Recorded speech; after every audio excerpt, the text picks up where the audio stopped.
हम लोग बात कर रहे power and intensity of wave की। तो देखो बेटा, एक बात नोटिस करना कि यहां पर हम लोग मैक्सिमम बात करेंगे म्यू। म्यू क्या है? मास पर यूनिट लेंथ, है ना, ऑफ द वायर, या लीनियर मास डेंसिटी, आप जानते हैं इसका नाम। तो इसको आप मास पर यूनिट लेंथ लिख सकते हैं। ये है मास पर यूनिट लेंथ या linear mass density, mass density, ये हम लोग जानते हैं। तो रोप का लीनियर मास डेंसिटी दिया होगा। अच्छा, ये वेव, अब ये क्या है? ये ऑसिलेटर है, या फिर आप आदमी समझ सकते हैं, जो कि इसको ऊपर नीचे ऑसिलेट करने वाला है। इसके कारण क्या होगा? यहां पर वेलोसिटी जा रहा है, वेलोसिटी जा रहा। तो अगर मैं बोलूं कि 1 सेकंड में पार्टिकल कितना चला होगा, तो मान लीजिए 1 सेकंड में जो पार्टिकल है अपना, 1 सेकंड में जो पार्टिकल है अपना, वो यहां से यहां तक चला है। मान लीजिए यहां से यहां तक 1 सेकंड में चला है, ये 1 सेकंड में चला है।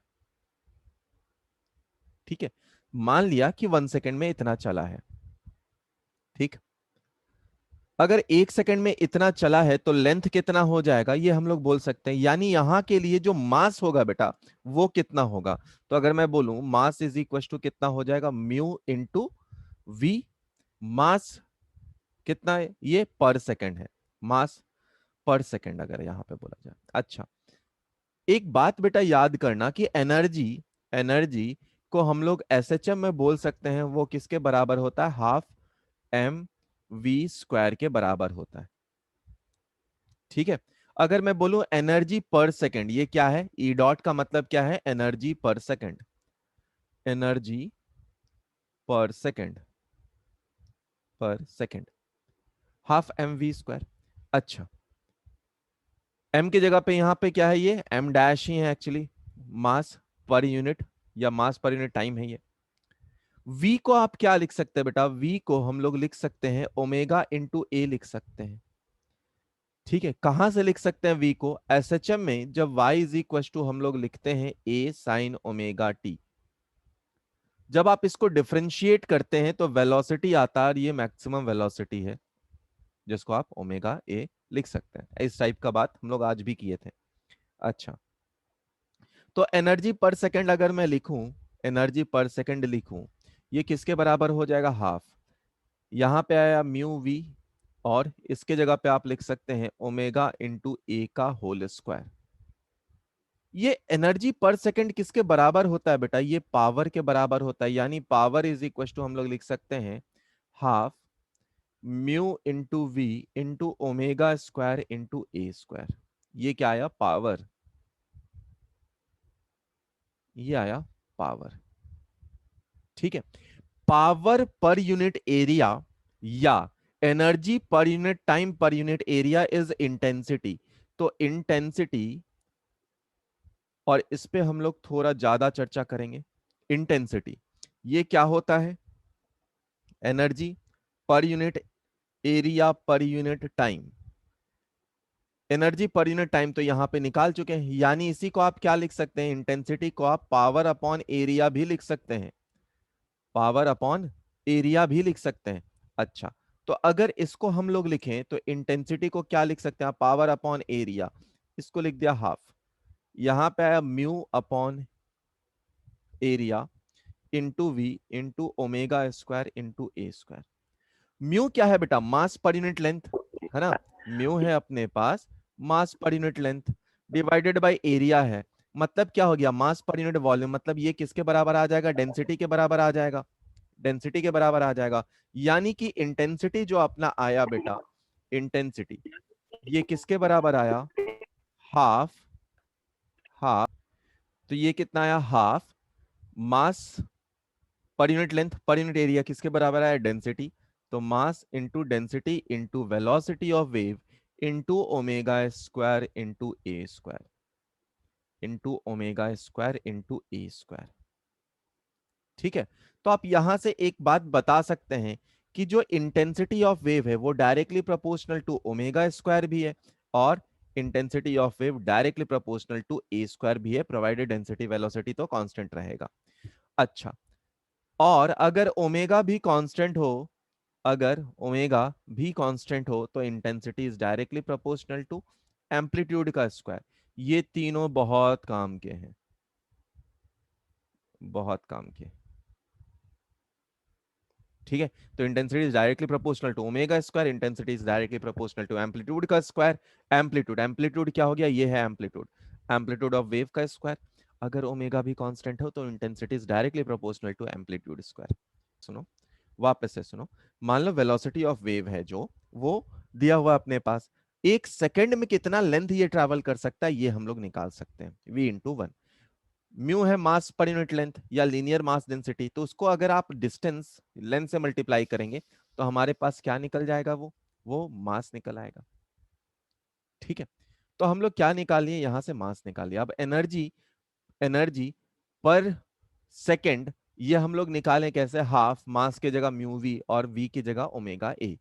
कैसे, y is equal to A sine omega T होता है, आप इसको डिफ्रेंशिएट कर लें तो कितना आ जाएगा, A omega cos omega T. Maximum value कितनी हो सकती है, ए टाइम्स ओमेगा हो सकती है, तो उसको हम लोगों ने यहां रख दिया, तो ये पावर के बराबर आ गया। अब पावर पर यूनिट एरिया होता है इंटेंसिटी ऑफ द वेव के बराबर। इंटेंसिटी पे थोड़ा और फील करेंगे हम लोग धीरे धीरे। तो इंटेंसिटी पावर पर unit area, mu upon area कर दिया। म्यू क्या था, याद कर, मास पर unit length divided by area, मतलब ये डेंसिटी बन गया, तो density into velocity is into omega square A square, ये आया इंटेंसिटी का फॉर्म।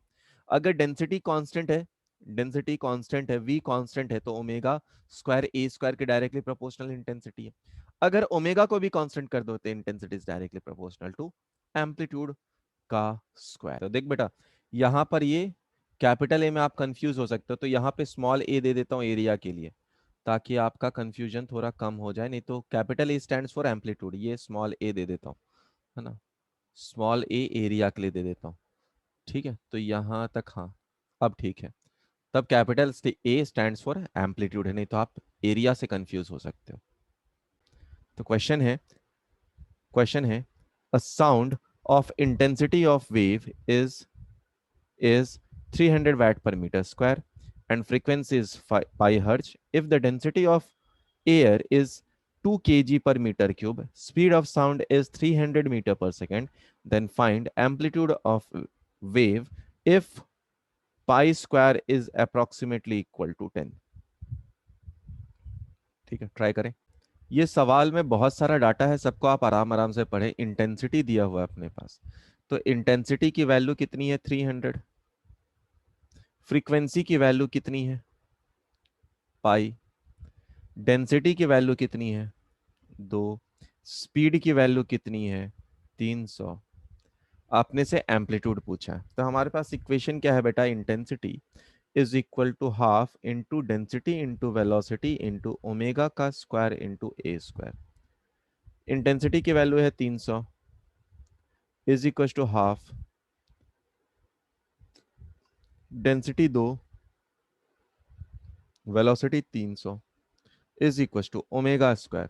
अब ओमेगा की वैल्यू देखो कितना है, वो ओमेगा की वैल्यू देख लो कितना है, तो ओमेगा की वैल्यू है अपने पास 2 पाई इंटू फ्रीक्वेंसी। तो फ्रीक्वेंसी क्या है अपने पास, पाई ही है। ठीक है, 2 इंटू पाई। अब पाई इंटू पाई क्या हो गया बेटा, ये पाई स्क्वायर के बराबर हो गया, इसका स्क्वायर इंटू ए स्क्वायर। पाई स्क्वायर की वैल्यू कितनी है, 10 के बराबर बोलिए, तो ये कैंसल आउट हो गया। 1 is equal to 2 into pi square, यानी 20 का whole square is equal to amplitude का स्क्वायर, यानी कि amplitude square is equal to 1/20 का होल स्क्वायर, यानी कि एम्पलीट्यूड इज इक्वल टू 1/20। ये हो गया अपने पास आंसर। इस सवाल में आपके पास दो वेव दिया गया है ना, वेव दिया गया है, रिप्रेजेंट किया गया, वेव वन वेव टू। आपको बताना है intensity of one with respect to intensity of two. ये सवाल है, सोचे क्या है, क्यों है, कैसे है, बताएं। अपने को पता है इंटेंसिटी किसके प्रोपोर्शनल है, intensity is directly proportional to, intensity is intensity is directly proportional to amplitude का square into omega square. Density and velocity तो कांस्टेंट होता है, यहां पर ओमेगा सेम नहीं है। आप अगर इंटेंसिटी ऑफ या ओमेगा 1/ओमेगा 2, सॉरी A1/A2 लिखें, एम्पलीट्यूड ऑफ 1/एम्पलीट्यूड 2। अब अपने को देखना किसका ओमेगा ज्यादा है, देखो बेटा किसका ओमेगा ज्यादा है। ये एक बार घूम रहा है, ये वेव का एक पल्स हुआ है। इतने में कितने वेव दूसरे वाले के आ गए? 3 आ गए, है ना। इतने में दूसरे के 3 पल्स आ रहे हैं। ठीक है, तो अगर ओमेगा 1/ओमेगा 2 लिखा जाए, ओमेगा 1/ओमेगा 2 लिखा जाए, तो ये किस रेशियो में होगा? ये 1:3 के रेशियो में होगा। ओमेगा 1/ओमेगा 2 अगर किया जाए तो 1:3 के रेशियो में रहेगा। तो जैसे अपने को ये बात दिख गया कि ओमेगा 1/ओमेगा 2 की वैल्यू इतनी है, अब अपने को और कुछ नहीं करना, इंटेंसिटी 1/इंटेंसिटी 2, यानी कि ये क्या लिख सकते हैं हम लोग? ओमेगा 1/ओमेगा 2 का होल स्क्वायर इंटू एम्पलीट्यूड 1/एम्पलीट्यूड 2 का होल स्क्वायर। यानी इसकी वैल्यू आप रखें तो 1/9 हो गया ये, और A1/A2 का स्क्वायर कर दे तो ये आ गया 25/4 के बराबर आ गया। यानी I1/I2 का रेशियो 25/36 के बराबर आया, 25/36। ये हो गया आंसर। सम अब एक बात थोड़ा समझने का ट्राई करना बेटा, कि इंटेंसिटी और एरिया वगैरह का क्या रिलेशन है। मान लो अपने पास एक पॉइंट सोर्स है, सपोज यहां पर आप साउंड वेव ही जनरेट कर रहे हैं, स्पीकर पे बजा रहे हैं, तो अपने को पता है क्या कि जो स्पीकर के कारण एनर्जी निकल रहा वो कुछ ऐसे सर्कुलर फॉर्म में बाहर जा रहा। मतलब आप जितना दूर चलते चले जाएंगे आपको इंटेंसिटी उतनी कम सुनाई देगी। तो अगर यहां पर एक सोर्स मान लें आप, यानी यहां पर एक छोटू सा स्पीकर या पॉइंट स्पीकर मान लें, तो वहां से वेव फ्रंट किस फॉर्म में जा रहा? आप 3D में देखें तो ये एक स्फीयर के फॉर्म में जा रहा, और 2D में देखें तो सर्कल के फॉर्म में जा रहा। तो अगर इसके लिए इंटेंसिटी लिखें तो इंटेंसिटी इज इक्वल टू क्या होती है? एनर्जी पर unit area per unit time. तो आप एनर्जी पर यूनिट टाइम लिख सकते हैं डिवाइडेड बाय एरिया। एरिया कितना है? आइदर आप 4πr² निकाल सकते हैं, क्योंकि ये स्फेरिकल फॉर्म में जा रहा है, ये स्फेरिकल फॉर्म में जा रहा। ठीक है, अपने को एक और बात पता है, यहां पे अगर आप देखो तो intensity is directly proportional to 1/रेडियस का स्क्वायर के बराबर है, और intensity is directly proportional to amplitude square भी है।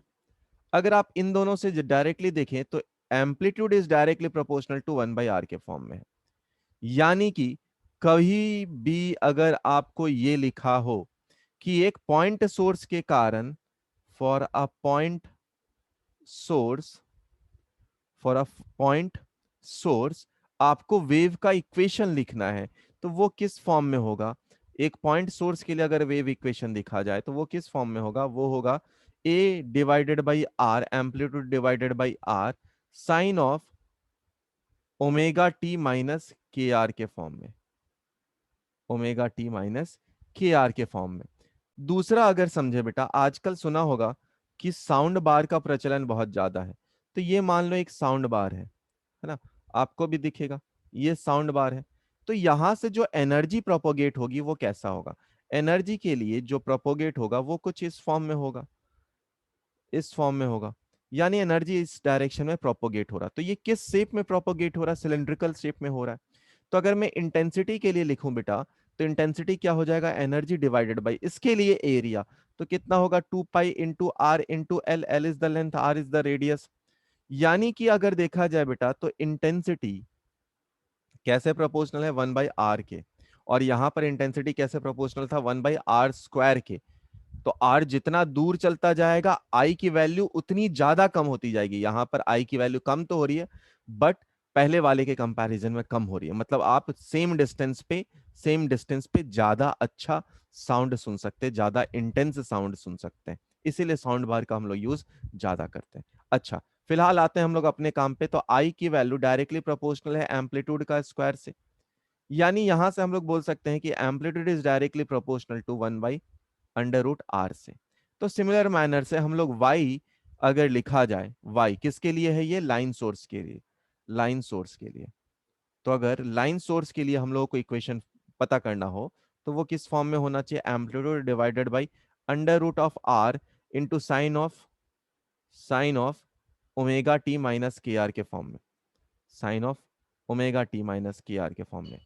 ठीक है, तो जनरली दिया जाता है कि बताओ कौन सा पॉइंट सोर्स का इक्वेशन है और कौन सा लाइन सोर्स का इक्वेशन है।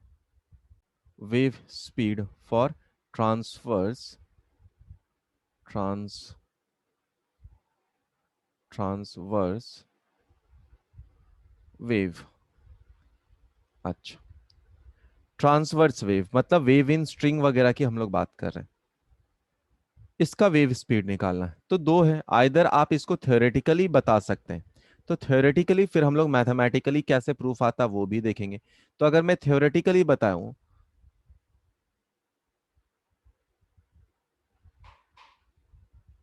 तो थ्योरेटिकली क्या बोल रहा है, थ्योरेटिकली क्या बोल रहा है कि जो वेव का स्पीड है in string is directly proportional to,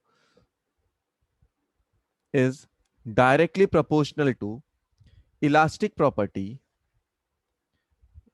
elastic property of material, is directly proportional to elastic property of material, है ना, elastic property of material, and it is inversely proportional to inertial property, inertial property. जो elastic property है वो है tension और inertial property है mu. तो v की वैल्यू या v is proportional to under root of T by mu के बराबर आता है। प्रोपोर्शनैलिटी कांस्टेंट 1 होता है, यानी v की वैल्यू ट्रांसवर्स वेव के केस में टेंशन अपॉन म्यू के बराबर आता है। ये क्या है, थ्योरेटिकल व्यू। थ्योरेटिकली आप velocity is equal to under root of tension by mu बोल सकते हैं, किसके केस में, किसके केस में, ट्रांसवर्स वेव के केस में। अगर आप चाहो तो इसको डायमेंशनली भी चेक कर सकते हो। टी इज टेंशन, टेंशन का डायमेंशन कितना हो जाएगा, M L T minus two, और इसका डायमेंशन कितना हो जाएगा, म्यू का डायमेंशन कितना हो जाएगा, एम डिवाइडेड बाई एल। तो इसको आप कट कर दोगे तो ये आ जाएगा एल का पावर टू, टी का पावर माइनस टू। जब आप अंडर रूट लोगे तो वी की वैल्यू आ जाएगी एल टी माइनस वन, जो कि वेलोसिटी का डायमेंशन। आइए अब हम लोग बात करते हैं मैथमेटिकली इसको कैसे प्रूफ किया जा सकता है मैथमेटिकली। तो मान लीजिए यहां पर एक वेव है जिसको मैं यहां ड्रॉ कर रहा हूं, तो अपने पास एक वेव ड्रॉ कर लेते हैं सपोज। अच्छा, ये वेव का वेलोसिटी आगे की तरफ है, वेलोसिटी ऑफ वेव। मान लो कोई एक छोटू सा पोर्शन लेते हैं हम लोग यहां पर, ये छोटू पोर्शन, इस छोटू पोर्शन को यहां पर लेते हैं, ठीक है। तो ये पोर्शन कुछ एल होगा, ये एंगल कुछ थीटा होगा, तो उसी को मैं ड्रॉ कर रहा हूं यहां पर। थोड़ा अच्छे से ड्रॉ करूं, ये लो, ये लो। तो ये पोर्शन ऐसा किया, ठीक है। अब देख बेटा, इसमें वेलोसिटी है तो कुछ टेंशन ही होगा तभी ये जा रहा है। तो टेंशन तो इसमें कुछ होना चाहिए, यानी टेंशन के लिए सपोज हम लोगों ने लिख लिया ये इधर खींच रहा है, ये इधर खींच रहा, ठीक है। ये थीटा ले लिया, तो अपने पास ये थीटा है, तो ये भी थीटा हो जाएगा, ये 90 माइनस थीटा हो जाएगा, ये भी थीटा हो जाएगा, ये भी थीटा हो जाएगा। यानी दो कंपोनेंट होंगे इसके टेंशन के, एक टी कॉस थीटा हो जाएगा और इधर भी आएगा टी कॉस थीटा। वो दोनों एक दूसरे को कैंसिल आउट कर देगा और नीचे की तरफ आएगा टी साइन थीटा, यहां भी आ जाएगा टी साइन थीटा। अब क्योंकि ये देखो ये आर्क बन रहा अपने पास, इसका लेंथ को अगर हम लोग डीएल ले लें, डीएल ले ले तो इस पे एक सेंट्रीफ्यूगल फोर्स और नीचे के तरफ का फोर्स, दोनों फोर्स को बैलेंस आप कर सकते हैं। तो हम लोग क्या लिख सकते हैं, DM, DM into V square upon L, DM into V square upon L, that should be equal to two times of tension into sine theta. को आप थीटा लिख सकते हैं जब बहुत छोटा वैल्यू हो, तो sine theta is approximately equal to theta हम लोग लिख सकते हैं। अब डीएम क्या हो सकता है बेटा, डीएम हो सकता है इंटू म्यू इंटू डीएल, और डीएल की वैल्यू कितनी होगी बेटा, ये होगी एल इंटू टू थीटा के बराबर। क्यों, क्योंकि आर्क है, आर्क है तो एंगल है अपने पास total two theta, L into two theta के बराबर हो गया। तो म्यू इंटू डीएल लिखे देता हूं, उसके बाद लिखेंगे into V square is equal to twice into T into theta, यानी म्यू इंटू डीएल के जगह पे लिख सकते हैं L into two theta divided by L, यहाँ पे है वी स्क्वायर, यहाँ पे लिख दिया टू इंटू टू थीटा। तो ये और ये चला गया, यानी v की वैल्यू आई under root of tension upon mu के बराबर। यही है वेलोसिटी ऑफ ट्रांसवर्स वेव। वापस से एक बार देखो, ये अपने पास वेव है, कोई भी एक पोर्शन लेता हूं, सपोज डीएल एलिमेंट कुछ लिया, नीचे डीएल लिख दिया, इस एलिमेंट को मैंने नीचे की तरफ ड्रॉ किया, तो इस एलिमेंट पे कुछ टेंशन लग रहा होगा, वो टेंशन टी और टी इधर दिखाया। अब अगर नीचे थीटा ले रहा हो तो ये भी थीटा होगा, और इसके दो component T cos theta T sine theta, नीचे की तरफ इधर भी T cos theta T sine theta, T cos theta cancel out, नीचे की तरफ टोटल लग रहा 2 टाइम्स टी साइन थीटा, और अगर थीटा बहुत छोटा हो तो आप साइन थीटा को थीटा लिख सकते हैं, तो लिख दिया 2t थीटा। और इस वाले एलिमेंट पे बाहर की तरफ सेंट्रीफ्यूगल लग रहा होगा, तो आप उससे क्या लिख सकते हैं, DM into V square upon L के बराबर। डीएम को क्या लिख सकते हैं, इस छोटू का मास कितना लिख सकते हैं, म्यू इंटू डीएल। डीएल क्या है, आर्क है, आर्क क्या होता है, एल इंटू एंगल, तो एल इंटू टू थीटा के बराबर रख दिया, कैंसल आउट सब कुछ हो गया, सिर्फ वी की वैल्यू बाकी रही, under root of T by mu के बराबर।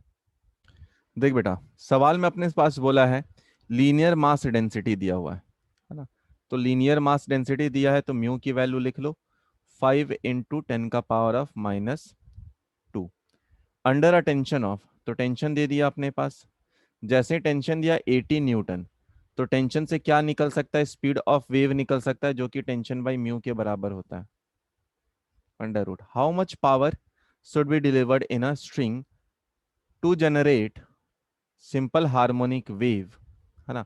पावर, पावर का इक्वेशन क्या होता है अपने पास, power is equal to 1/2 mu V omega square A square. Of frequency, तो फ्रीक्वेंसी अपने पास दिया है, यानी ओमेगा भी दे दिया है 60 हर्ट्ज, एंड एम्पलीट्यूड दिया है अपने पास 6 सेंटीमीटर का, ठीक है। अब v निकाल लेते हैं, चलो देखकर, तो v इज इक्वल टू अपने पास है अंडर रूट ऑफ 80, यहां पर है 5 × 10⁻⁻², तो ऊपर ही भेज देते हैं इसको 1000, यह आया 16×5 = 80, यानी वेलोसिटी की वैल्यू आई 40 मीटर पर सेकंड, ठीक है। ओमेगा निकाल लेते हैं, ओमेगा की वैल्यू आती है अपने पास 2 पाई इंटू फ्रीक्वेंसी, यानी 60। चलो स्टार्ट करते हैं, power is equal to half into mu की वैल्यू अपने पास 5 × 10⁻⁻², तो नीचे लिख देता हूं 100, इंटू वेलोसिटी है अपने पास 40, into omega square, omega square ये है 120 पाई, तो 120 इंटू पाई का होल स्क्वायर, एम्पलीट्यूड है अपने पास 6 सेंटीमीटर का होल स्क्वायर, यानी 6/100 का होल स्क्वायर। अब इसको सिंप्लीफाई करना स्टार्ट करते हैं, ये आया हाफ इंटू 5/100 इंटू 40, 120 इंटू 120, ठीक है। और पाई स्क्वायर की वैल्यू आ जाएगी 100, तो 100 लिख देते हैं, सॉरी पाई स्क्वायर की वैल्यू 10 के बराबर आ जाएगी, ठीक है, पाई स्क्वायर की वैल्यू 10 के बराबर, है ना, पाई स्क्वायर की वैल्यू 10 के बराबर, तो ओमेगा स्क्वायर आ गया, यहाँ पे आया 36/100। अब देखो 1 2 कैंसल आउट हुआ, 1 2 कैंसल आउट हुआ, इससे गया 2, ठीक है। तो सिंप्लीफाई करना स्टार्ट कर दो, ये आया 10, 5 दूनी 10, इसको मल्टीप्लाई करो 12 12, तो 144 इंटू 36 इंटू 10, 144 इंटू 36 इंटू 10, यहाँ पर 100 भी एक और होगा ना, तो यहाँ पर एक और 100 होगा, यानी यहाँ एक और 100 रहेगा, क्योंकि सेंटीमीटर है तो 100 एक और रह जाएगा, तो ये कैंसल आउट हो जाएगा। जरा अब सिंप्लीफाई करो और देखो कितना आ रहा है, ये है 36 और ये है सर 14 पॉइंट, 518.4 आ रहा है। ठीक है, सिंप्लीफाई कर लीजिए और देख लीजिए कितना आ रहा है, तो इसको सिंप्लीफाई कर लोगे तो 518.4 आ जाएगा, यही हो जाएगा अपना आंसर। इस सवाल को पढ़ो और समझो, इस सवाल में क्या बोला है, इस सवाल में क्या बोला है, दो वायर है ऑफ डिफरेंट डेंसिटी, है ना, तो डेंसिटी डिफरेंट है but same cross section area, ठीक है, आर सोल्डेड टुगेदर, तो दोनों को सोल्डेड कर दिया है, one and two another end, are stretch to a tension T, दोनों में टेंशन टी दिया है। The velocity of wave in one wire is double of that of second, तो velocity of wave in one is equal to दे दिया है velocity of wave in two, ठीक है। Then find the ratio of density of first wire that of second wire, तो चलो try करो। देख सवाल बहुत आसान है, दोनों को बस डिवाइड कर देना है अपने को, कुछ और खास बात है नहीं।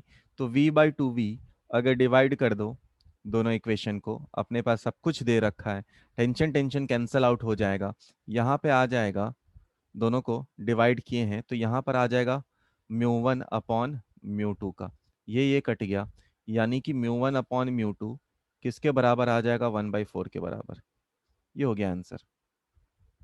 देख बेटा, सवाल में क्या बोला है, सवाल में बोला है दो स्ट्रिंग ऑफ सेम मटेरियल है ना, are stretched to same tension, tension भी सेम है, if the radii are in the ratio, अगर r1/r2 या रेडियस r1/r2 की वैल्यू 1:2 है, then then respective wave velocity in them will be in ratio.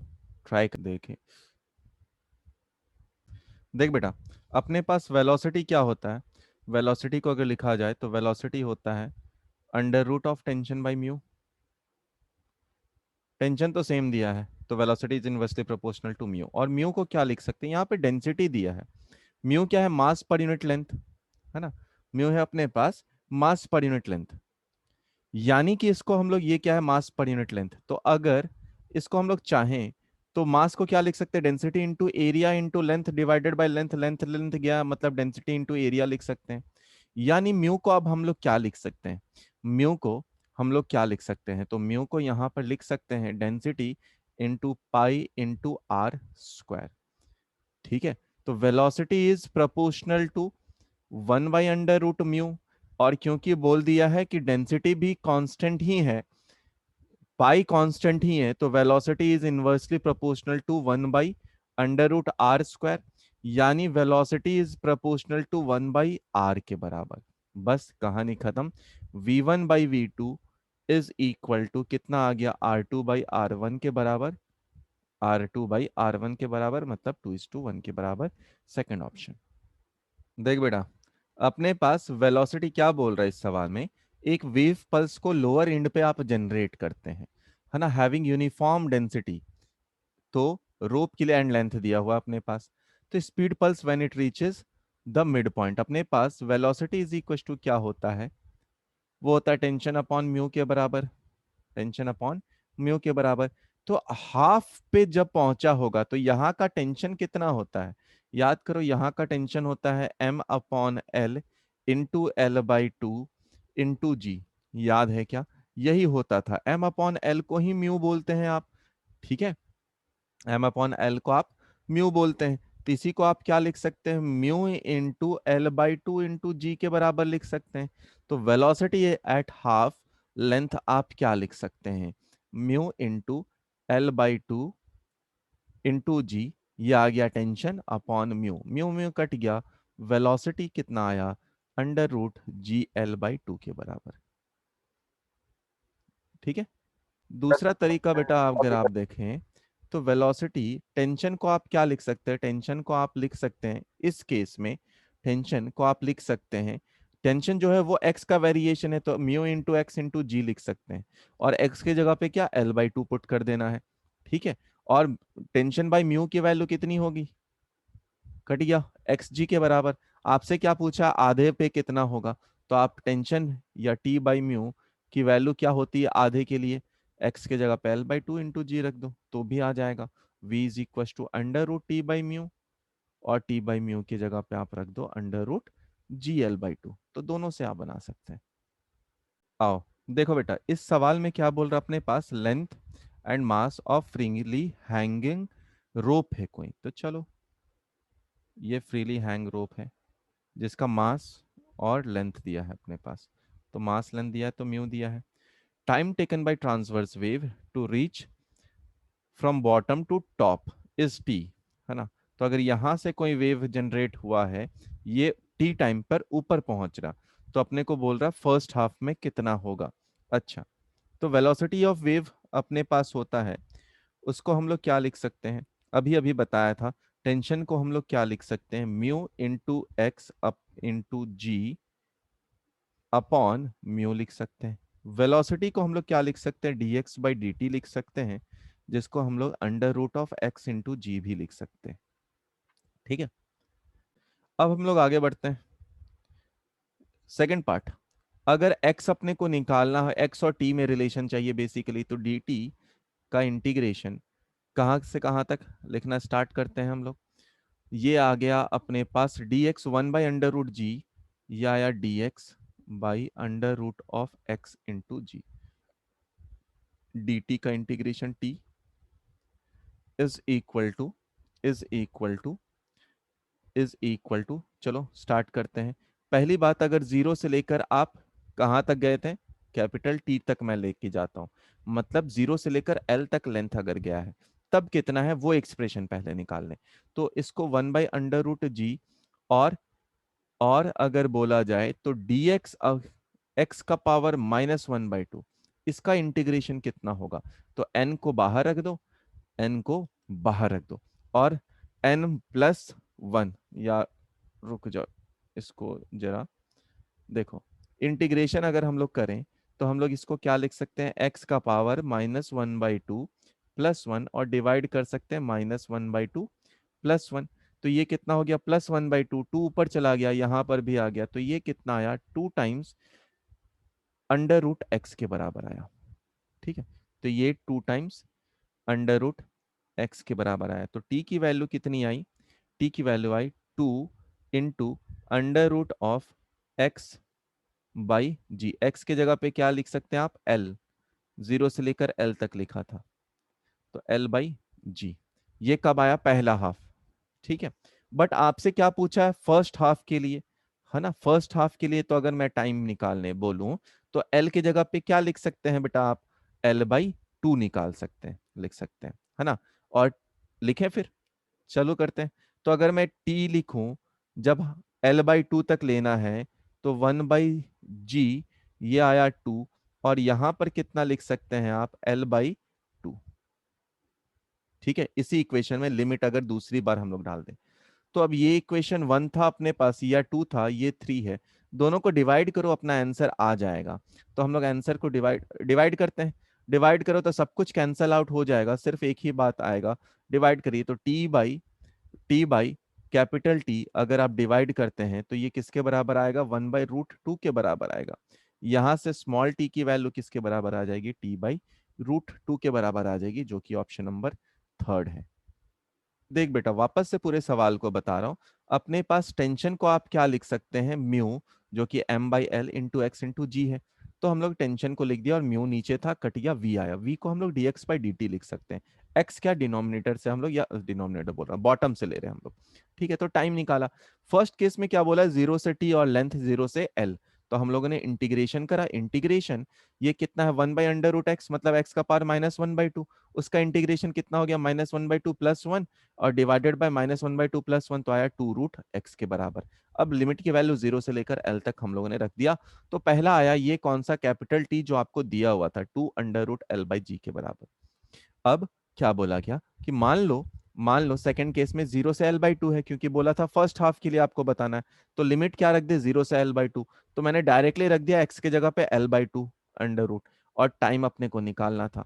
ठीक है, तो इन दोनों इक्वेशन, जो t वाला इक्वेशन है अपने पास, स्मॉल t वाला है, दोनों को डिवाइड कर दिया, तो सारे टर्म्स कैंसिल आउट हो रहे, सिर्फ एक √2 बाकी हो रहा है। तो स्मॉल t की वैल्यू कैपिटल T अपॉन √2 के बराबर आया। ये हो गया अपना आंसर।